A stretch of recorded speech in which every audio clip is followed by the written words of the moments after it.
ఆదికాండం 12వ అధ్యాయం మొదటి 3 వచనాలు బైబిల్ గ్రంథంలోనే చాలా శ్రేష్టమైన లేఖన భాగాలు.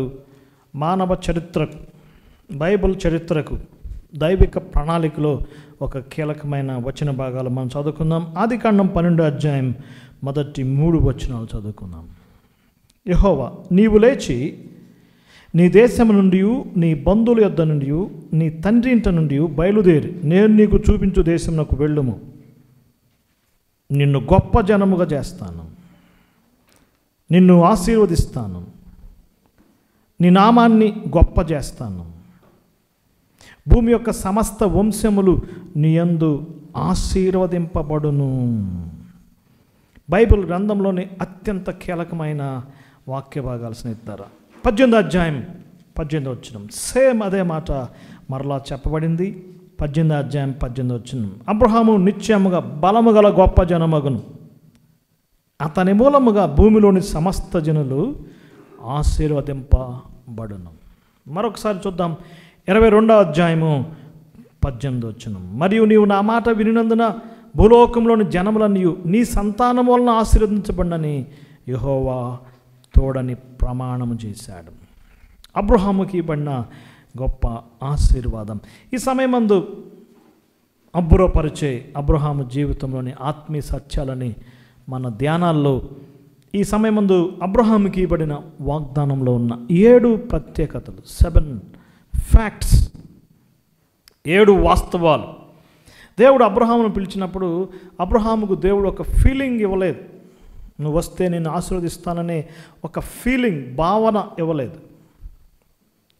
నువ్వు నా మాట వింటే నేను నిన్ను ఆశీర్వదిస్తానని ఫోర్సు చేయలేదు, బలవంతం చేయలేదు.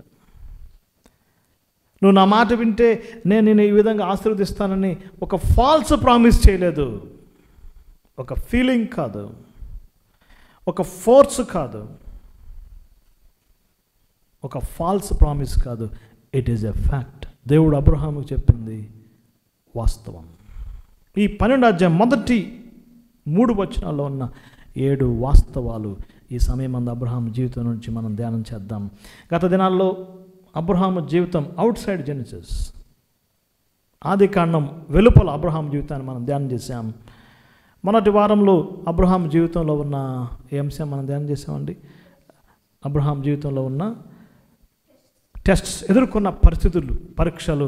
ఈ సమయమందు the facts in the promise of Abraham's life చూద్దాం. మరి ఆదికాండం మొదటి 11 అధ్యాయాలు బైబిల్ గ్రంథంలో చాలా కీ చాప్టర్ అండి. ఎవరైనా బైబిల్ గ్రంథాన్ని ధ్యానం చేయాలి అంటే 11 అధ్యాయంలో ఉన్న ప్రత్యేకమైన అంశాలు కొద్దిగా ధ్యానం చేయాల్సిందే. ఎందుకంటే 11 అధ్యాయంలోనే భాషలు ఏర్పడ్డాయి, 11 అధ్యాయంలోనే జాతులు ఏర్పడ్డాయి, 11 అధ్యాయంలోనే దేశాలకు సుగమమైంది. 9వ అధ్యాయంలో నోవాహుని దేవుడు పిలిచినప్పుడు దేవుడు నోవాహుని సంతానం ఒకటి కోరాడు, మీరు స్ప్రెడ్ అవ్వండి, భూమిని నింపండి, చెదిరిపోండి. దేవుని యొక్క ఆలోచన ఒకటే, ఎప్పటికప్పుడు ఏం కావాలి చెప్పండి? స్కాటర్ అవ్వాలి, చెదిరిపోవాలి. నేను బెల్గాం వెళ్ళాను ఈ మధ్య, అక్కడ పరిచర్య చేశాను. అక్కడ 17-18 సంఘాలు ఉన్నాయి. ఎక్కడికి పోయినా ప్రకాశం జిల్లా, ప్రకాశం జిల్లా, ప్రకాశం జిల్లా.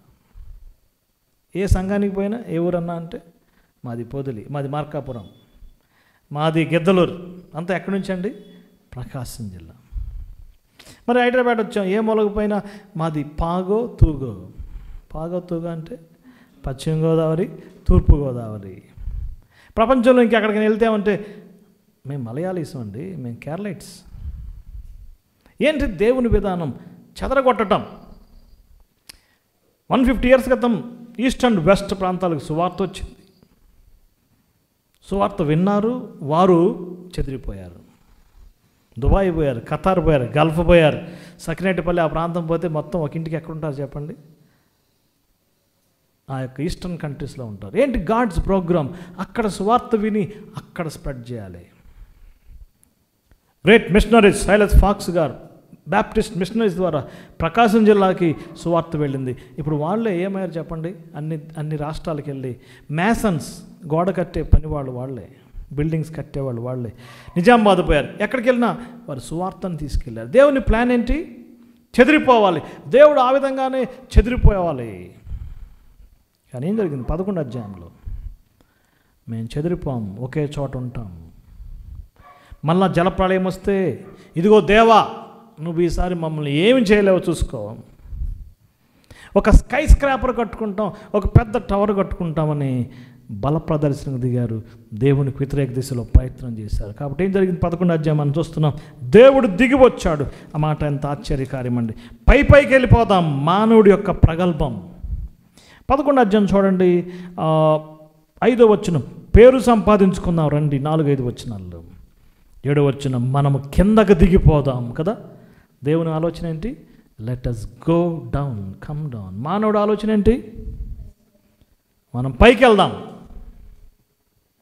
దేవుణ్ణి దాటిపోదాం, అధిగమించిపోదాం.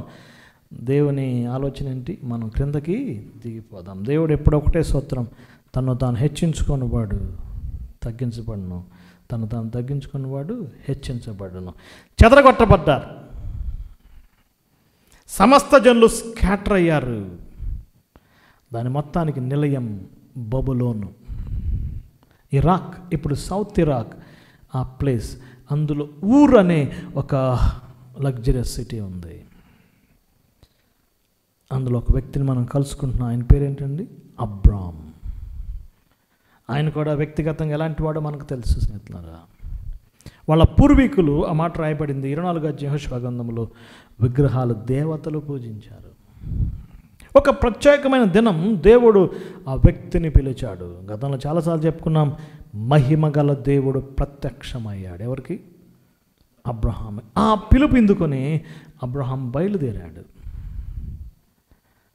7 రకాల వాగ్దానాలు చేశాడు. అందులో 5 సార్లు I will, I will, I will, I will, I will. ఎన్నిసార్లు అండి?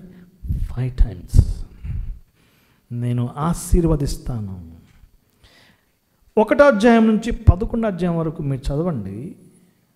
5 సార్లు శాపం గురించి రాయబడింది, కర్స్. 5 సార్లు ఎగ్జాక్ట్లీ.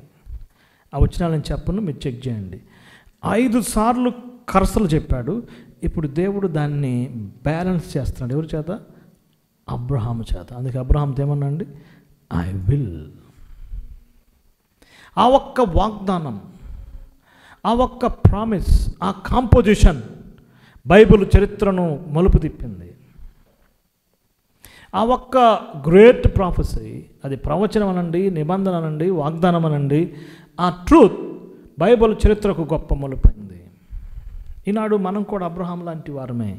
మన నేపథ్యం కూడా సేమ్ స్టోరీ కదా. మన పూర్వీకులు ఎవరు చెప్పండి? విగ్రహారాధికులే. నిజం, నాకు దేవుళ్ళు కాని వారిని పూజించి సేవించాం.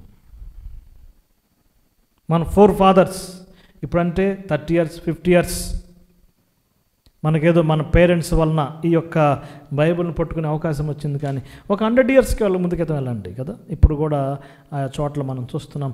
మనం కూడా అదే నేపథ్యం. ఆనాడు అబ్రహాముకు దేవుడు ఏం ప్రామిస్ చేశాడు, సేమ్ ప్రామిస్ నీకు నాకు చేస్తున్నాడు.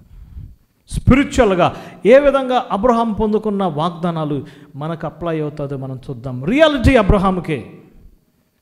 7 విషయాలు ఇప్పుడు మనం చూడబోతున్నాం. మొట్టమొదటి చూద్దాం. చూడండి, ఇవన్నీ గొప్ప చేయాలంటే అబ్రహాం ఒక గొప్ప పని చేయాలి. ఏం కావాలి?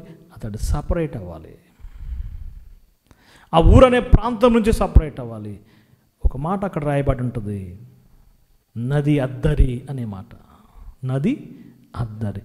ఆ నది అవతల అబ్రహాము బయలుదేరాలంటే, అబ్రహాము దేవుని పిలుపు లోబడి రావాలంటే he must cross the river Euphrates. Euphrates నది దాటాల్సిందే. దాటిన వాడికే వాగ్దానాలు. బయలుదేరొచ్చాడు. బయలుదేరొస్తే పెద్ద ఆశ్చర్యం కాదు. ఏం కావాలి చెప్పండి? అతడు తప్పనిసరిగా నది దాటాలి. ఇశ్రాయేలు ప్రజలు కూడా విమోచించబడ్డారు. ఆ రక్తం రాసుకోవటం ద్వారా వారికి విమోచన కలిగింది. ఫరో క్లియరెన్స్ ఇచ్చాడు, వెళ్ళిపోండి అన్నాడు. కానీ వారు ఒక పని చేయాలి. ఏం చేయాలి? ఎర్ర సముద్రం దాటాల్సిందే. ఎర్ర సముద్రం దాటకుండా ఈజిప్టుతో తెగతెంపులు లేవు. ఋతు గ్రంథం 1వ అధ్యాయంలో మీరు చదవండి. ఋతు ఒక డెసిషన్ తీసుకుంటుంది, నీ దేవుడే నా దేవుడు, నీ జనమే నా జనం. బయలుదేరింది. మోయాబు నుంచి బెత్లెహేము బయలుదేరింది. మీ బైబిల్ చివర మ్యాప్స్ ఉంటాయి. మోయాబు ఎక్కడుందో చూడండి, బెత్లెహేము ఎక్కడుందో చూడండి. మధ్యలో ఒక నది ఉంటుంది, దాని పేరు యోర్దాన్ నది. బయలుదేరటం ఆశ్చర్యం కాదు, ఏం కావాలి? నది దాటాలి. నది దాటటం బాప్తిస్మ అనుభవానికి సాదృశ్యం. యేసుప్రభు నమ్ముకున్న తర్వాత మన యొక్క ఫెయిత్ మనం చూపించడానికి we must cross the river. That is the experience. కాబట్టి అబ్రహాం స్టోరీ మన స్టోరీ ఒకటే. ఏం జరిగిందో చూద్దాం. ఆనాటి మానవాళి గొప్ప బల ప్రదర్శన చేశారు, దేవునితోనే బలానికి దిగారు. ఈనాడు మానవాళి కూడా సేమ్ టు సేమ్ అట్లానే ఉన్నారు. మేము స్పేస్కి వెళ్తాం, చూడండి, అంతరిక్షం ఎక్కుతాం. అసలు మొట్టమొదటిగా స్పేస్లో నడిచిన వ్యక్తి ఎవరో తెలుసా? Yuri Gagarin. ఆయన ఏమన్నాడంటే, కిందకి దిగొచ్చిన తర్వాత, అక్కడ నాకు దేవుడు కనపడలేదండి. ఎక్కడ? నాకు స్పేస్లో ఎవరు కనపడలేదు? మీరు అనుకున్నట్టుగా స్పేస్లో దేవుడు ఉంటారనుకున్నా, నో, అక్కడ నాకు దేవుడు కనపడలేదు. మానవుడు దేవుని అధిగమించాలని ఒక బల ప్రదర్శన చేస్తున్నారు, కానీ వారి ఆశలు నెరవేరలేదు. ఏమైంది? దేవుడు ఆ టవర్స్ కూల్ చేశాడు కదా. 11వ అధ్యాయం ఎన్నో వచ్చినవండి? 9వ వచనం. డబ్ల్యూటీస్ టవర్స్ని కూడా దేవుడు ఏం చేశాడు చెప్పండి? మానవ ప్రయత్నం, బల ప్రదర్శన దిగాడు. పేరు తెచ్చుకుందాం రండి అన్నాడు. మనల్ని మనమే పరిపాలించుకుందాం, మనల్ని మనమే డెవలప్ చేసుకుందాం, మనల్ని మనమే యూనిటీగా ఉందాం. నో గాడ్, దేవుడు మనకు అక్కర్లేదు. సో దేవుడు చూశాడు, ఓకే, నేను కూడా బల ప్రదర్శన చేస్తాను, నేను కూడా నా పవర్ ఏంటో చూపిస్తాను అని ఒక బలహీనమైన ఘటాన్ని ఎన్నుకున్నాడు. ఎవరైనా? అబ్రహాం. దేవుడు బల ప్రదర్శన చేయటానికి ఆయన ఎంచుకున్న వెసల్, పాత్ర, ఒక వీక్ వెసల్, మృతతుల్యమైన శరీరం కలిగిన వాడు. అబ్రహాంను దేవుడు పిలిచినప్పుడు ఎనర్జెటిక్ ఏం కాదండి, మంచి ఎనర్జెటిక్ కాదు. ఎటు వెళ్ళమంటే వెళ్ళటం, దూకమంటే దూకటం, పరిగెత్తం, నో. ఎంత ఏజ్ అయింది? 75 years ఏజ్. డెడ్ బాడీ, మృతతుల్యమైన శరీరం కలిగిన వాడు. 11th చాప్టర్లో పేరు తెచ్చుకున్నావు రండి అంటే దేవుడు అన్నాడు, నేను నీకు పేరు తెస్తాను. ఆపోజిట్గా దేవుడు పనిచేశాడు. 7 వాగ్దానం చూద్దాం. మొదటి వాగ్దానం, నిన్ను గొప్ప జనముగా చేస్తాను. రా, నువ్వొక్కడవే, సింగిల్ మ్యాన్గా రా, నీలో నుంచి ఒక బలమైన నేషన్ చేస్తాను. The foundation, first principle of first fact ఏంటంటే, నిన్నేం చేస్తాను? గొప్ప జనముగా చేస్తాను. రెండవదిగా, నిన్ను ఆశీర్వదిస్తాను, ఆశీర్వాదానికి అర్హుడుగా చేస్తాను. Second fact, fitness. First fact, నీతో ఫౌండేషన్ వేస్తున్నాను. రెండో ఫ్యాక్ట్, నేనేం చేస్తాను? ఫిట్ చేస్తాను. మూడవదిగా, నీ నామాన్ని గొప్ప చేస్తాను, ఫేమ్ తీసుకొస్తాను. నీకేం తీసుకొస్తాను? నీ నామాన్ని గొప్ప చేస్తాను. నాలుగవదిగా మనం చూస్తున్నాం, నీవు ఆశీర్వాదముగానుందో, ఫ్లరిష్, నిన్ను ఫ్లరిష్ చేస్తాను, నిన్ను ఆశీర్వదిస్తాను. తర్వాత, నిన్ను ఆశీర్వదించు వారిని చెప్పండి, నీకు కొంతమంది ఫ్రెండ్స్ని ఇస్తాను. నిన్ను దూషించు వారిని చెప్పండి, నేను శపిస్తాను. నీకు ఫోర్స్ ఏర్పడతారు, శత్రువులు ఏర్పడతారు. 7వది, నిన్ను బట్టి భూమి యొక్క సమస్త వంశంలో ఏమవుతాయి? ఆశలు, fullness. 7 facts in this great promise. మొట్టమొదటిది, I will make you a foundation, fit చేస్తాను నిన్ను. తర్వాత మూడోది ఏంటి? నీకు ఫేమ్ తీసుకొస్తాను. నాలుగోది, నేను ఫ్లరిష్ చేస్తాను. 5వది, నీకు ఫ్రెండ్స్ని ఇస్తాను, నీకు ఫోర్స్ ఉంటారు, అయినా పర్లేదు కాపాడుతాను. 7వది ఏంటి? నేను ఫుల్నెస్ చేస్తాను. ఇవి ఎవరైతే అబ్రహాంలాగా బయలుదేరారో, అబ్రహాంలాగా బయలుదేరి విశ్వాసంతో వచ్చారు, వాళ్ళందరికీ ఆత్మీయంగా వర్తిస్తాయి. ఆయన మనల్ని కూడా ఫౌండేషన్గా చేస్తాడు స్నేహితులారా, మనల్ని ఒక గొప్ప జనంగా చేస్తాడు. అదేంటి బ్రదర్, అట్లా ఎలా? దేవుని వాక్యం చదవండి, అనేకమైన మిషనరీ స్టోరీ చదవండి. సింగిల్ పర్సన్స్గా వెళ్ళారు, ఎంతమంది జనాలు సంపాదించారండి. ఇటీవల నేను గుంటూరులో ఒక సంఘానికి వెళ్ళాను, మంచి బిల్డింగ్ కట్టుకున్నారు. అక్కడ నేపథ్యం అడిగాను, ఎలా స్టార్ట్ అయింది అంటే ఆయన చెప్పాడు, సార్ 40 years క్రితం మా తాతయ్య గారు ఇక్కడికి వచ్చాడు. పొగాకు వ్యాపారం చేసే వాళ్ళ మధ్య సువార్త చెప్పాడు. ఒక సింపుల్ కుటుంబం నుంచి వచ్చాడు, ఇక్కడ కొంతమంది జనాన్ని సంపాదించాడు. ఆయన చేసే పరిచర్ని బట్టి ఇక్కడ ఏం ఏర్పడింది? చర్చ్. ఇప్పుడు ఆ జనాంగం ఎవరికి సంబంధించింది? ఆయన పేరు రూబేన్ గారు. ఇప్పుడు మా తాతయ్య గారు, ఇప్పుడు నేను ఇక్కడ సేవ చేస్తున్నాను కదండి. మన ద్వారా దేవుడు కూడా ఏం చేస్తాడు చెప్పండి? ఒక జనాంగాన్ని ఇస్తాడు. ఎంతమందికి ఉంది విశ్వాసం? ఎస్, నేను కూడా కొంతమందిని దేవుడు నా ద్వారా ఒక జనాంగాన్ని ఇస్తాడు. ప్రతి విశ్వాసి ఒక ఫౌండేషన్ కావాలి. ప్రతి విశ్వాసి వారి ద్వారా అనేకమైన జనాంగాలు రావాలి.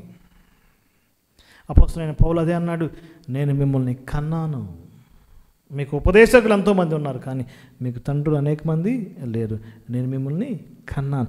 మనకు కూడా ఒక జనం కావాలి. ఈ వాగ్దానం దేవుడు నీకు నాకు ఇస్తున్నాడు. నా ద్వారా ఈ లోకయాత్ర నేను ముగించే లోపు నేను కూడా కొంతమందిని కనాలి. అందుకే ఆది కాండం అంతా అసలు పోరాటం కదా. లేయా రాహేల్ మధ్య ఏంటి?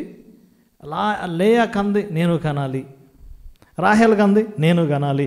ఎందుకున్నాయి అవి?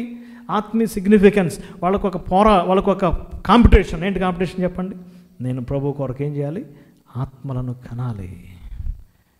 ఆయన వాగ్దానం ఇస్తున్నాడు, నేను ఒక ఫౌండేషన్గా చేస్తాడు. నువ్వు ఒక వీక్ కావచ్చు, అన్ఎడ్యుకేటెడ్ కావచ్చు, అన్రెప్యూటెడ్ కావచ్చు, ఎవరికి తెలియకపోవచ్చు, కానీ ఈ ఉదయకాల సమయం ఈ ప్రామిస్ స్వీకరిస్తే I will make a firm foundation. మొట్టమొదటిగా ఆయన మనల్ని పునాదిగా వాడుకుంటాం. రెండోదిగా మనం చూస్తున్నాం చూడండి, నిన్ను ఫిట్ చేస్తాను, నిన్ను ఆశీర్వదిస్తాను. ఎంత ఆశ్చర్యం అంటే, అన్నీ వదులుకొని వచ్చాడు, సమస్తం వదులుకొని వచ్చాడు. ఆ గొప్ప వెల్తీ సిటీ ఊరు అనే పట్టణం వదులుకొని వచ్చాడు. నేను నిన్నేం చేస్తాను? దానికి అర్హుడుగా చేస్తాను కదా. మనం అప్పుడప్పుడు పాడుకున్నాం, అర్హతే లేని నాకు ఏమిచ్చామండి? అర్హునిగా చేశా. మనల్ని ఫిట్ చేసేవాడు ఆయనే బ్రదర్స్. మనల్ని నిలబెట్టేవాడు ఆయనే. మన అడుగులు తడబడినప్పుడు మనల్ని స్టాండర్డ్ చేసేవాడు ఆయనే. మనకి అర్హత ఇచ్చేవాడు ఆయనే. గొప్ప కామెంటేటర్ మాథ్యూ హెన్రీ, ఆయన పుట్టినప్పుడు చాలా సన్నగా ఉన్నాడు అంటాడు, బలహీనంగా ఉన్నాడు. వాళ్ళ మదర్ అసలు ఎందుకు కన్నానా, పుట్టకపోయినా బాగుండేది అనుకునేదంట. అంత వీక్, అసలు ఆ కుటుంబంలో నెట్టివేయబడినవాడు. కానీ ప్రపంచానికి గొప్ప కామెంటరీ రాశాడు. ఎవరైనా? Matthew Henry. ఏ బైబుల్ టీచర్ అయినా తప్పనిసరిగా ఆయన కామెంటరీ చదవాల్సిందే. పెళ్ళిలో గొప్పటి చెబుతూ ఉంటారు కదండి. అవ్వమ్మను ఎక్కడి నుంచి తీసుకొచ్చాడు దేవుడు? తలలో నుంచి తీసుకురాలేదంట. తలలో నుంచి తీసుకొస్తే ఏమంటుంది? ఏయ్ నా తల కింద అణిగిమణిగుండు. కాళ్ళలో నుంచి తీస్తే ఆదాం ఏమంటాడంట? నా కాలి కింద నువ్వు అణిగుండాలి. ఎక్కడి నుంచి తీశాడు? హృదయానికి. ఈ మాటలు చెప్పింది ఆ గ్రేట్ పర్సన్. ఎవరైనా? మాథ్యూ. అది బైబిల్లో లేదండి, కానీ వాస్తవం. ఒక గొప్ప కామెంటేటర్ అయ్యాడు. ఒక అన్ఫిట్ అబ్రహాం, అన్ఫిట్. వాళ్ళ ఫ్యామిలీ నేపథ్యం చూస్తే దేవునికి వ్యతిరేకమైన కుటుంబం, దేవునికి అయిష్టమైన కార్యాలు జరుగుతున్నాయి, వారు విగ్రహారాధికులు. కానీ ఫిట్ చేసేవాడు ఎవరండి? దేవుడు. I will bless you dear brothers and sisters. మనల్ని ఫిట్ చేసేవాడు ఆయనే. అందుకే ఒక పాట క్రైస్తవ సనాథ కీర్తనలో ఉంది, ఏ యోగ్యత లేని నన్ను నీవు ప్రేమించినావు దేవా, ఏ అర్హత లేని నన్ను. అర్హత లేనివారు, unfit, helpless, hopeless, godless, Christless. This is our position. దేవుని స్తోత్రం. మనల్ని ఫిట్ చేసేవాడు ఎవరండి? ఆయన. అందుకే మనం పాడతాం, నీ చేతిలో నన్ను మలచు, నన్ను చెక్కు, నన్ను ఫిట్గా చేయి, నన్ను వాడుకో. డియర్ బ్రదర్స్ అండ్ సిస్టర్స్, రెండోదిగా ఫిట్నెస్, ఫౌండేషన్. రెండోది ఏంటండి? ఫిట్నెస్. మూడోదిగా మనం చూద్దాం, నీ నామాన్ని గొప్ప చేస్తాను. ఇంత ఆశ్చర్యం. 11వ అధ్యాయంలో పేరు తెచ్చుకుందాం రండి. పేరు కోసమే కదా ఈరోజు పోరాటం. ఆనాటి మానవుడు ఏం కోరుకుంటున్నాడండి? Name, fame. నో అబ్రహాము నాతో పాటు వచ్చేసాయి, నా అడుగులు అడిగాయి, నా చేయిలో చేయాయి, చాలు నీ నామాన్ని గొప్ప చేస్తాను. I will magnify your name. ఎంత ఆశ్చర్యం అండి. పేరు లేనోడికి, తీరు లేనోడికి, ఎక్కడో అనామకుడికి పేర్లు వస్తున్నాయి. డేవిడ్ లివింగ్స్టన్ స్టోరీ వినే ఉంటారు. స్కాట్లాండ్ దేశానికి చెందాడు. వాళ్ళ ఫాదర్ మంచి క్రైస్తవ కుటుంబం. ఒకరోజు ఇద్దరు కుమారులను అడిగాడు. పెద్ద కుమారుడి పేరు జాన్ లివింగ్స్టన్, రెండో కుమారుడి పేరు డేవిడ్ లివింగ్స్టన్. పెద్ద అయినాక ఏం చేస్తారా? జాన్ లివింగ్స్టన్ అన్నాడు, డాడీ నేను కెనడా వెళ్ళి బిజినెస్ చేస్తాను. చిన్న కుమారుడు అన్నాడు, నేను ఆఫ్రికాకి వెళ్ళి దేవుని సేవ చేస్తాను. మొత్తానికి ఇద్దరు పెద్ద అయ్యారు, ఎవరు పనులు చేశారు. జాన్ లివింగ్స్టన్ కెనడా వెళ్ళి గొప్ప ధనవంతుడయ్యాడు, కోటీశ్వరుడయ్యాడు, కోట్లు సంపాదించాడు. ఒకరోజు జాన్ లివింగ్స్టన్ చనిపోయాడు. న్యూస్లో వచ్చింది, పలానా రిచ్ పర్సన్ చనిపోయాడు. కెనడా దేశ ప్రజలు, చనిపోయాడా, అవునా, సరే అని అయిపోయింది ఆయన స్టోరీ. మరి డేవిడ్ లివింగ్స్టన్ ఏం చేశాడు? ఆఫ్రికా కన్నా వెళ్ళాడు, అనాగరికుల మధ్య సేవ చేశాడు, కష్టపడ్డాడు, ప్రయాణాలు చేశాడు, వారికి విద్య నేర్పించాడు, వైద్యం నేర్పించాడు, పంటలేయటం నేర్పించాడు, నాగరికత నేర్పించాడు, సువార్త వినిపించాడు. వారి మధ్య ఆయన జీవితాన్ని త్యాగం చేశాడు. ఆ రోజుల్లో ఒక్క పారాసెటమాల్ ట్యాబ్లు ఉంటే ఆయన బ్రతికేవాడు స్నేహితులారా. లాస్ట్ డేస్లో 50s ఎంటర్ అయ్యాడు. దోమ కాటు వలన ఆయన చనిపోయాడు. ఆయనకు అర్థమైపోయింది. ఆ రాత్రి అతనితో ఉండే అటెండర్ చెప్పాడంట, prepare my bed, I'm going my home. నేను నా ఇంటికి వెళ్ళిపోతున్నాను, నాకు బెడ్ ప్రిపేర్ చేయన్నాడంట. ఆ అటెండర్ అనుకున్నాడంట, ఓహో ఇంగ్లాండ్ వెళ్ళిపోతున్నాడేమో అనుకుని ఆయన కొరకు మంచి బెడ్ ఏర్పాటు చేశాడు. కానీ ఆ గ్రేట్ మిషనరీ, ఆ గొప్ప మిషనరీ ఒంటరిగా మోకాళ్ళ మీద అట్లా వంగుతానే చనిపోయాడు. ఆయన అర్థమైందా? ఏ ఇంటికి వెళ్తున్నాడండి? నాట్ టు స్కాట్లాండ్, ఎక్కడికి? పరలోకానికి వెళ్ళాడు. నెక్స్ట్ డే మార్నింగ్ వార్త అంతా వెళ్ళిపోయింది. ఇంగ్లాండ్ దేశం కూడా టెలిగ్రామ్స్ ఎలా వెళ్ళినా మనకు తెలియదు. ఆయనకు బరియల గురించి సమస్య వచ్చింది. ఆ బ్లాక్ పీపుల్ ఏమన్నారంటే, ఆయన ఇక్కడే బరియలు చేయాలి, ఆయన ఇక్కడే ఉన్నాడు, ఆయన ఇక్కడే ఉన్నాడు, ఇక్కడే సేవ చేశాడు, ఇక్కడే బరియలు చేయాలి. వైట్ పీపుల్ ఏమంటున్నారు తెలుసా?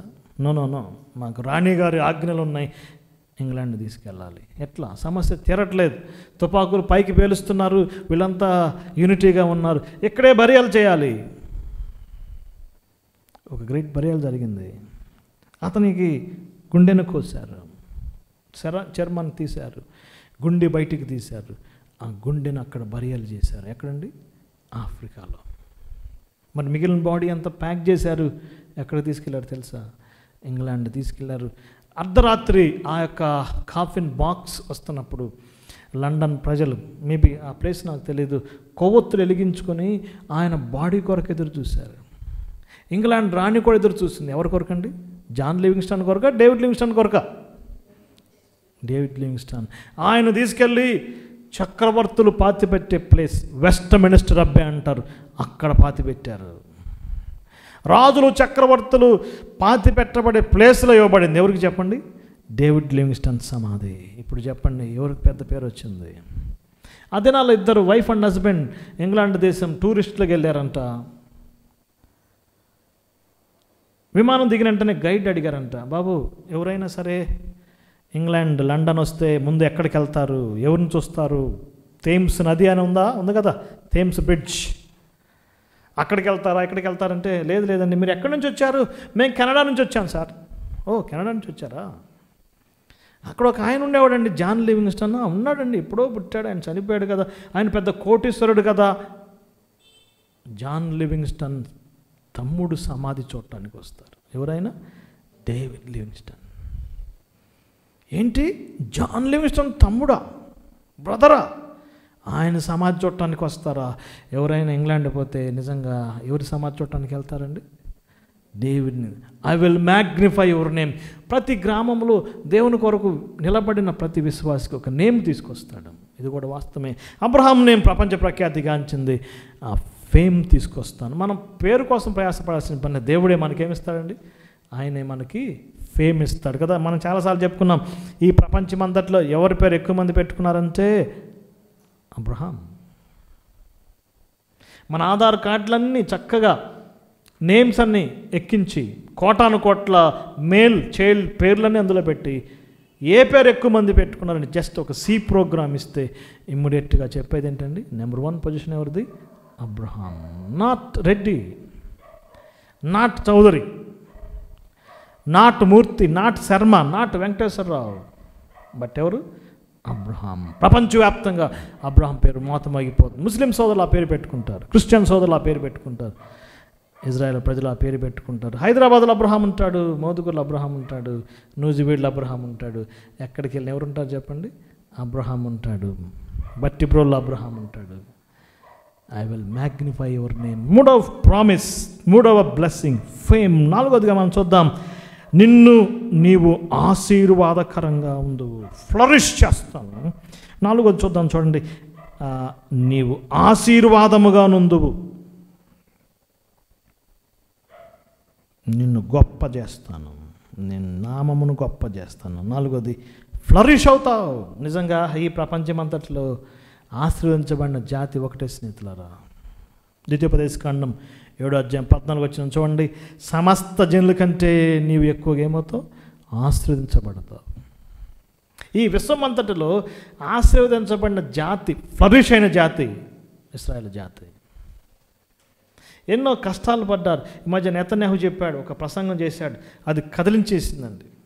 ఎన్నోసార్లు యుద్ధాలు జరిగినాయి, యెరూషలేము ధ్వంసం చేయబడింది, దేవాలయం కూల్చబడింది, అనేక రకాల శత్రువులు దాడి చేశారు, రోమన్లు దాడి చేశారు, మాదీయ పారసీకులు దాడి చేశారు, గ్రీకులు దాడి చేశారు, తురస్కులు దాడి చేశారు, బ్రిటిష్ వాళ్ళు దాడి చేశారు. ఎన్నో తట్టుకున్నాం, దేవుడు మమ్మల్ని నిలబెట్టాడని చెప్పుకొచ్చాడు. ఈనాడు ప్రపంచంలో ఆశీర్వదించబడిన జాతి ఏంటండి? ఇశ్రాయేలు జాతి. మనల్ని కూడా అంతే, దేవుడు మనల్ని కూడా ఫ్లరిష్ చేస్తాడు. ఆయనలో కంటిన్యూ అయితే ఆత్మీయమైన ఆశీర్వాదాలు ఇస్తాడు. ఒక ఫ్యామిలీని బ్లెస్సింగ్ చేస్తాడు, ఒక ఊరిలో ఒక బ్లెస్సింగ్గా పెడతాడు. నిజంగా ప్రపంచానికి ఇశ్రాయేలు జాతి 3 గొప్ప వరాలు ఇచ్చింది, 3 గిఫ్ట్స్ ఇచ్చిందండి. సైన్స్ ఇచ్చింది, టెక్నాలజీ ఇచ్చింది, ఎన్నో ఇచ్చింది. అవన్నీ మనకు తెలిసినవే. ఈనాడు చాలా లక్షల మంది బ్రతుకుతున్నారంటే కారణం ఎవరి టెక్నాలజీ? మన వాడి GPS టెక్నాలజీ. క్యాబ్ డ్రైవర్స్ బ్రతుకుతున్నారు దేన్ని బట్టి చెప్పండి? ఫార్మా రంగం బ్రతుకుతుందంటే వాళ్ళకున్న ఆవిష్కరణలు ఇచ్చినారు. ప్రతి రంగంలో వారు ప్రపంచానికి ఆశీర్వాదకరంగా ఉన్నారు. మొట్టమొదటిగా వర్డ్ ఆఫ్ గాడ్ ఇచ్చారు, వాక్యాన్ని ఇచ్చారు. ఈ బైబిల్ రాసింది వాళ్ళే, మన చేతుల్లోకి వచ్చిందంటే కారణం ఎవరు చెప్పండి? అబ్రహాం సంతానమే. ఈ దివ్య గ్రంథం ప్రపంచానికి ఇచ్చింది ఎవరండి? ఇశ్రాయేలు జాతి. Word of God. రెండవదిగా సన్ ఆఫ్ గాడ్, యేసుక్రీస్తు వారి సంతానం నుంచి వచ్చాడు. పత్రిక 9వ అధ్యాయం మాట ఉంటుంది, క్రీస్తు వీరిలో పుట్టెను, ఆయన ద్వారా ప్రపంచానికి ఏమొచ్చినాయి? రక్షణ కలిగింది. రెండో గిఫ్ట్ ఏంటి ప్రపంచానికి ఇచ్చింది? Son of God. 3వ ఆశీర్వాదం సాల్వేషన్ ఆఫ్ గాడ్, రక్షణ యూదుల్లో నుంచి కలుగుతుంది. ఈ 3 గిఫ్ట్స్ అబ్రహాం సంతానం ద్వారా దేవుడు ప్రపంచానికి ఇచ్చాడు. అందుకే దేవుడు అంటున్నాడు, నీవు ఆశీర్వాదంగా నుండు. 4th ప్రామిస్ ఏంటి brother? I will flourish you. అప్పుడప్పుడు అంటారు, వాడు ఫ్లరిష్ అయ్యాడండి అంటే అర్థం ఏంటి?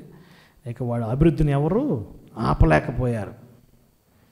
అందుకే ఆదికాండం మీరు చదవండి, ఆ బ్లెస్సింగ్ బ్లెస్సింగ్ బ్లెస్సింగ్ అన్నమాట అబ్రహాముతో, ఇస్సాకుతో, యాకోబుతో. బైబిల్ గ్రంథం అంతా వాళ్ళ లైన్తో కంటిన్యూ అవుతుంది. ఈరోజు మనం కూడా ఏం కావాలండి? ఫ్లరిష్ అవ్వాలి. దేవుడు మనల్ని ఏం చేస్తాడు? ఆశీర్వదిస్తాడు. 4th ప్రామిస్ ఏంటి? Flourish. I will make a firm foundation. నిన్ను గొప్ప జనము చేస్తాను, నిన్ను ఆశీర్వదిస్తాను. I will make a fit man. 3వది నీ నామాన్ని గొప్ప చేస్తాను, ఫేమ్ ఇస్తాను. 4వది ఏం చేస్తాను? నేను మిమ్మల్ని ఫ్లరిష్ చేస్తాను. ఎన్ని రంగాల్లో?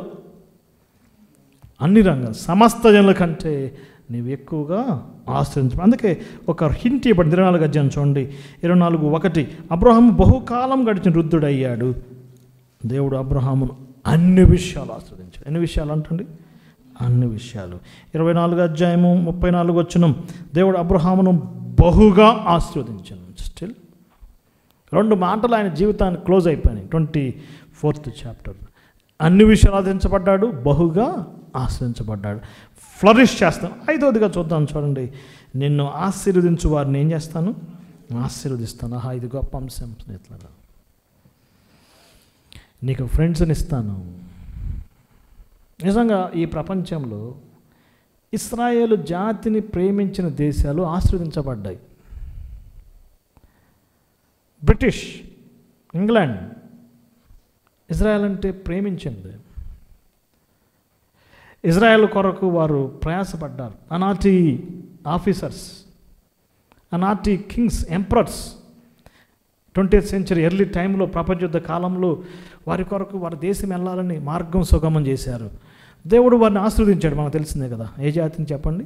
బ్రిటిష్ వాళ్ళని. కానీ ఎప్పుడైతే హిట్లర్ చంపుతున్నాడో అప్పుడు బ్రిటిష్ వాళ్ళు వ్యతిరేకించారు ఇజ్రాయెల్ని. అప్పటి నుంచి లండన్ కొలాప్స్ అయింది. అప్పటి నుంచి బ్రిటన్ కొలాప్స్ అయింది. కానీ అమెరికా వీరికి ఎప్పుడు సహాయంగానే ఉంది. ఎవరు డెవలప్ అయ్యారండి? యాక్చువల్గా అమెరికా డెవలప్ అవ్వాలా, ఇంగ్లాండ్ డెవలప్ అవ్వాలా? ఇంగ్లాండ్. కానీ ఎవరు డెవలప్ అవుతున్నారు? కారణం ఏంటంటే ఇప్పుడు కూడా ఇజ్రాయెల్కి సపోర్ట్గా ఉంటున్న దేశం ఏంటి? అమెరికా దేశం. నిన్ను ఆశీర్వదించు వారిని నేనేం చేస్తాను? ఆశీర్వదిస్తాను. మన ఆత్మీయ జీవితంలో ఆయన అనేకమైన ఫ్రెండ్స్ని ఇస్తాడు, సపోర్టర్స్ని ఇస్తాడు. మనం ఒంటరి వాళ్ళం కాదు స్నేహితులారా. మనం కృంగిపోవాల్సిన పని లేదు. నాకెవరు లేరు అనుకోవటం లేదు. మనం ఎక్కడికి వెళ్ళినా దేవుడు మనకు ఒకరిని అటాచ్ చేస్తాడు, మనతో కలిసి వచ్చే వాళ్ళని చేస్తాడు. ఈ గొప్ప అంశం ఆర్ఎస్ఎస్ సోదరులకు తెలిసింది. అందుకే ఇండియాకి ఇజ్రాయెల్కి మధ్య ఏముంది? బాగా టైఅప్ ఉంది. మన పిఎం గారు, నెతన్యాహు గారు మంచి ఫ్రెండ్స్. ఇది మనం ఏదైనా న్యూస్లో చెప్తే ఆ చిన్న దేశంతో ఏముందంటే కాదు. ఎవరైతే ప్రేమతో ఉన్నారో ఆ దేశాలు ఏమవుతున్నాయి? ఆశ్రయించబడుతున్నాయి. దానికి వ్యతిరేకంగా ఉన్న దేశాలు ఏమవుతున్నాయి చెప్పండి? కొలాప్స్ అవుతున్నాయి. రానున్న దినాల్లో మనం చూడొచ్చు. ఇరాన్ ఏమైద్దో మనకు తెలియదు, వ్యతిరేకమైన ఏమైతే మనకు తెలియదు. ఫ్రెండ్స్ చేస్తాను. ఆయన మనకు ఆత్మీయమైన ఫ్రెండ్స్ని ఇస్తాడు. We are all friends in Christ. మన ఆత్మీయ జీవితంలో మనల్ని ప్రోత్సహించే వాళ్ళని ఇస్తాడు, మనం సపోర్ట్ చేసే వాళ్ళు ఇస్తాడు. ఇంకో డేంజర్ ఉంది. ఇప్పుడు 6th one చూద్దాం, చూడండి. ఫోర్స్. నిన్ను దూషించు వాడిని ఏం చేస్తాను? శపిస్తాను. మనల్ని దూషించే వాళ్ళు కూడా ఉంటారు, ఉండరా? మనకు నో చెప్పే వాళ్ళు కూడా ఉంటారు, మనల్ని అభ్యంతరపరిచే వాళ్ళు ఉంటారు. అంత పాజిటివ్గా తీసుకోబాకండి. ఆత్మీయ జీవితంలో చెప్పండి, మనల్ని ఎవరున్నారండి? దూషించేవాడిని ఆయన చూసుకుంటాడు, కానీ మనం చేయకూడదు. ప్రభా నన్ను దూషిస్తున్నాడు ప్రభా, అతన్ని శపించు ప్రభా. నో. కీర్తనంతా అలానే ఉంటుంది. ఇదిగో ప్రభా వాళ్ళ మీద అగ్ని కుమ్మరించు ప్రభా, వాళ్ళ పళ్ళు రాలగొట్టు ప్రభా ఉంటాయండి కీర్తనలో. ఆ యొక్క ఏదో జాతి అలా పాడుకుంది. అది వారి వరకే. కానీ ఈనాడు మనం చేయాల్సింది ఏంటంటే మీరు శత్రువుని ప్రేమించండి. ఒక మాట చూద్దాం, చూడండి. పేతురు రాసిన మొదటి పత్రిక. ఫోర్స్ ఉన్నారు, శత్రువులు ఉన్నారు. లోకం, శరీరం, సాతాను. మన ఆత్మీయ ప్రయాణంలో, మన విశ్వాస జీవితంలో స్నేహితులారా అనేకమైన శత్రువులు మనకు ముందున్నారు. కానీ మనం ఏర్పాటు చేసుకోవాలి. దయచేసి చూడండి, పేతురు రాసిన మొదటి పత్రిక. ఈ చిన్న ధ్యానం అబ్రహాముకి ఇచ్చిన ఈ షార్ట్ ప్రామిస్లో మన ఆత్మీయ జీవితంలో కూడా 3వ అధ్యాయం చూడండి. పేతురు రాసిన మొదటి పత్రిక 3వ అధ్యాయం 9వ వచనం చదువుతున్నాను. ఆశీర్వాదమునకు వారసులగుటకు మీరు పిలువబడితిరి కనుక కీడుకు ప్రతి కీడు, దోషణకు ప్రతి దోషణ చేయక ఏం చేయండి? దీవించండి. ఆయనే చూసుకుంటాడు. మనం దూషించాల్సిన పని లేదు, మనం శపించాల్సిన పని లేదు. మనం ఏం చేద్దాం? వారి కొరకు ప్రార్థన చేద్దాం. కానీ అబ్రహాంకి ఇచ్చిన వాగ్దానం ఏంటి? ఇదిగో నీకు ఫోర్స్ ఉంటారు, వాళ్ళ సంగతి నేను చూసుకుంటాను. నిన్ను దూషించే వాళ్ళు ఉంటారు, నీకు అడ్డు చెప్పే వాళ్ళు ఉంటారు. మనకు తెలుసు కదా, అబ్రహాం ఒక ఇంటికి వెళ్ళాడు. అబ్రహాంకి కీడు చేయాలని చూస్తే దేవుడు ఏం చేశాడు చెప్పండి? ఆ ఇంటి వారందరినీ ముత్తాడా లేదా? 13వ అధ్యాయంలో కూడా మనం చూస్తున్నాం. ఆ యొక్క ఫరో ఇంటికి వెళ్ళినప్పుడు ఫరో ఇంటి వారు కూడా మొత్తపడినట్టుగా మనం చూస్తున్నాం. స్నేహితులారా, మనం ఏమి కుంగిపోవాల్సిన పని లేదు. మన ఆటంకాలు తీసివేసేవాడు ఆయనే. 20వ అధ్యాయం ఆ మాటలు మనం చూస్తున్నాం.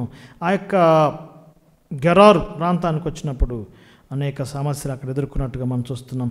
నిన్ను దీవించువాడిని దీవిస్తాను. రెండోది ఏంటి? నిన్ను దూషించువాడిని నేనేం చేస్తాను? శపిస్తాను. Friends and foes. మన ఆత్మీయ జీవితంలో రెండు కలిసే ఉంటాయి. ఫ్రెండ్స్ ఒక్కలే ఉన్నా ప్రాబ్లమే, శత్రువులున్నా చెప్పండి ప్రాబ్లమే. కాబట్టి దేవుడు ఏం చేస్తాడు? ఫ్రెండ్స్ని పెడతాడు, శత్రువుని పెడతాడు. లేకపోతే మనం ఏమో మాట వినం. ఆత్మీయ జీవితంలో ముందుకెళ్ళాం కాబట్టి ఇద్దరు బ్యాలెన్స్గా ఉండాల్సిందే. ముందుకెళ్ళాలి. లాస్ట్ది మనం చూడండి. నిన్ను బట్టి భూమి యొక్క సమస్త వంశములు ఏం చేస్తాను? ఆశీర్వదిస్తాను. ఫుల్నెస్. దేవుడు చెప్పిన వాగ్దానం ఏంటంటే, ఇదిగో అబ్రహాము నీకు చేసే వాగ్దానం ఎప్పటికైనా సరే ఈ ప్రపంచం గ్లోబులో ఉన్న ప్రతి కాంటినెంట్ టచ్ అవ్వాలి. నీకు చెప్పిన వాగ్దానం ప్రతి ఖండం టచ్ కావాలి, ప్రతి కంట్రీ టచ్ కావాలి, ప్రతి క్యాస్ట్ టచ్ కావాలి. అలస్కా నుంచి ఆస్ట్రేలియా దాకా కదా, గ్లోబ్లో ఒక సైడ్ అలస్కా, ఇంకొక సైడ్ ఏంటి? ఆస్ట్రేలియా. గ్లోబ్లో కింద ఇండియా, గ్లోబ్ పైన ఐర్లాండ్. ఐర్లాండ్ నుంచి ఇండియా దాకా అబ్రహాంకి చెప్పిన వాగ్దానం టచ్ కావాల్సిందే. అలస్కా నుంచి ఎక్కడి వరకు? ఆస్ట్రేలియా వరకు. చైనా నుంచి చిలీ వరకు ఎక్కడికన్నా పండి అబ్రహాం యొక్క ఆశీర్వాదం వెళ్ళింది స్నేహితులారా. ఫుల్నెస్. ఆయన సమృద్ధిస్తాడు. ఇదే మాట 18:18 మళ్ళీ చెప్పాడు చూడండి. అబ్రహాము బలం గల గొప్ప జనమగును, భూమి యొక్క సమస్త జనులు ఏమవుతారు? ఆశీర్వదించబడతారు. 22:18 3 సార్లు దేవుడు దాని గురించి 3 సార్లు వాగ్దానం చేశాడు. 22:18 నిన్ను బట్టి భూమి యొక్క సమస్త వంశాలు ఏమవుతాయి? ఆశీర్వదించ. ఏంటి ఆశీర్వాదం? రోమపత్రిక 15 ఈ ప్రపంచాన్ని ప్రతి వంశము సమస్త జనులను టచ్ చేసే ఆశీర్వాదం ఏంటో చూద్దాం. చూడండి, రోమపత్రిక 15:28 అపోస్తలుడైన పౌలు రోమీయులకు రాస్తూ చివర్లు ఈ మాటలు అంటున్నాడు. నా కొరకు ప్రార్థన చేయండి, నేను మీ యొద్దకు రావాలని నిరీక్షిస్తున్నాను. 28 ఈ పనిని ముగించి ఈ ఫలమును వారికి అప్పగించి నేను మీ పట్టణం మీదుగా స్పెయిన్కు ప్రయాణం చేస్తాను. నేను మీ యొద్దకు వచ్చినప్పుడు క్రీస్తు యొక్క ఆశీర్వాద సంపూర్ణంతో వస్తాను. ఇదిగో మీ పట్టణం రావాలనుకుంటున్నాను, నేను వస్తా. ఏం తీసుకొస్తున్నాను? కింద ఫుట్ నోట్లో ఉంది, సువార్త ఆశీర్వాదం. దేవుడు సర్వమానవాళ్ళకి ఇస్తున్న ఆశీర్వాదం ఏంటి చెప్పండి బ్రదర్స్? సువార్త ఆశీర్వాదం. దేవుని స్తోత్రం. ఆ సువార్త మనకి 200 సంవత్సరాల క్రితం వచ్చింది. ఆ సువార్తను మనం స్వీకరించాం. 4000 సంవత్సరాల క్రితం దేవుడు అబ్రహాముకు చేసిన ఆ ఫుల్నెస్ యొక్క ప్రామిస్ ఈనాడు మనం అనుభవిస్తున్నాం. ఏ ఆశీర్వాదం ఇది? సువార్త ఆశీర్వాదం. స్వస్థత ఆశీర్వాదం కాదు స్నేహితులారా, ప్రాస్పరిటీ ఆశీర్వాదం కాదు, సువార్త ఆశీర్వాదం. ఈనాడు మనల్ని కూడా దేవుడు మన ద్వారా అనేకులకి ఏం కావాలి? బ్లెస్సింగ్ కావాలి. That is our goal. మన యొక్క గోల్, మన యొక్క ఆత్మీయ జీవితం చివరి అంశం ఏంటి? నేను కూడా ఇతరులకు ఎలా ఉండాలండి? ఆశీర్వాదకరంగా ఉండాలి. గలతీ పత్రిక 3 ఇదే వాక్యాన్ని గలతీ పత్రికలో అపోస్తలుడైన పౌలు చర్చిస్తూ ఆశీర్వాదం అంటే ఏంటో చెప్పాడు. అన్యజనుడు సువార్త విని నీతిమంతుడు అవటమే. 3:7-8 చూస్తున్నాం. కాబట్టి విశ్వాస సంబంధులు అబ్రహాము కుమారులను మీరు తెలుసుకునండి. దేవుడు విశ్వాస మూలముగా అన్యజనులను నీతిమంతులుగా తీర్చునని లేఖ మందు చూసి నీ యందు అన్యజనులందరూ ఏమవుతారు? ఆశీర్వదించబడతారు. అన్యజనులు నీతిమంతులు అవటమే ఆశీర్వాదం. క్లారిటీ. అన్యజనులు ఏమవటం అండి? నీతిమంతులు అవటమే ఆశీర్వాదం. దేని ద్వారా? సువార్త ద్వారా మనం నీతిమంతులమయ్యాం, దేవుని కుమార్తెలమయ్యాం. విశ్వాసము ద్వారా అబ్రహాము కుమారులమైంది వేరే విషయం. కానీ అదే అధ్యాయం చివరిలో ఉంటుంది, మీరు దేవుని కుమారులు అయి ఉన్నారు. 3 చివరి సన్స్ ఆఫ్ గాడ్. అన్ని జనులైన మనం, దేవుని ఎరగని మనం దేవుని కుమారులు అవ్వటం గొప్ప ఆశీర్వాదం. దేవుడు స్టార్ట్ చేసిన ఈ ప్రణాళిక మన గ్రామాన్ని టచ్ చేసింది, మన దేశాన్ని టచ్ చేసింది. రేపు ఆయన ప్రణాళికలో ఇక ఆఖరు ఎవరు నమ్ముకుంటారు నాకు తెలియదు. ఒకరోజు యేసు ప్రభువు వారు ఈ లోకాన్ని పరిపాలిస్తాడు. అప్పుడు సమస్త జనులు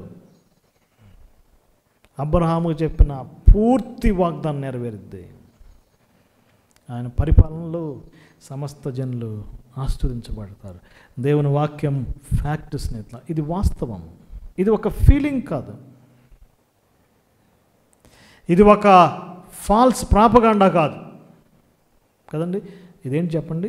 ఒక ఫ్యాక్ట్, ఇది జరిగిన వాస్తవం. అందులో 7 విషయాలు చూసాం. ఒకటి, ఆయన మనం ఫర్మ్ ఫౌండేషన్ చేస్తాడు, నిన్ను గొప్ప జనం చేస్తాను. రెండవది, నిన్ను ఆశీర్వదిస్తాను, నీకు ఫిట్నెస్ ఇస్తాను. మూడవది ఏంటి? ఆయన ఫేమ్ ఇస్తాడు. నాలుగవదిగా మనల్ని ఫ్లరిష్ చేస్తాడు, మన ఫ్రెండ్స్ని బ్లెస్ చేస్తాడు, మన ఫోర్స్ని ఆయనే బుద్ధి చెప్తాడు. మనకేమిస్తాడు? ఫుల్నెస్, సమృద్ధి ఇస్తాడు.